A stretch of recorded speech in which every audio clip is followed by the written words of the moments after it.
আমরা গুপ্ত হিসাবে চিনি, শুধু তারা প্রকাশ্যেই না, গুপ্তভাবেও আমাদেরকে অনেকভাবে হেনস্থা করছে। তারা আপনারা আমাদের কমেন্টস বক্সগুলো দেখবেন একটুখানি, আমাদের কমেন্টসে তারা যে ধরনের গালাগালি করে, যে ধরনের কথাবার্তা বলে, এগুলো কোনো স্বাভাবিক মানুষের কথা না। ওরা সারা জীবন গুপ্ত ছিল, ওরা পাকিস্তানিদের মতো মা বোনদের ইজ্জত হরণ করছে। কাল ওরা বলেছে যে বাংলাদেশের নারীরা যারা কর্মজীবী তারা পতিতা, তাহলে কি উনারও তো মেয়ে, উনারও তো বউ কাজ করছে বাহিরে, সেম কি উনারাও?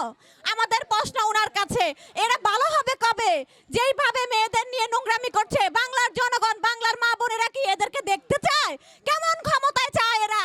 নারীদের রক্তের উপরে দাঁড়িয়ে কালকে 14 গ্রামে আমাদের বিএনপির সমাবেশে হামলা করেছে, অনেক নারী আহত হয়েছে। এদের কাছে আগেও মা বোনের ইজ্জত নিরাপদ ছিল না, এখনো নিরাপদ না, ভবিষ্যতেও থাকবে না। আমরা মনে করি এরা রাজাকার, খুনি, এরা সব সময় বাংলার মানুষের বিপক্ষে ছিল, আছে, থাকবে। একটা কথা বলতে চাই, বাংলার মানুষ অবশ্য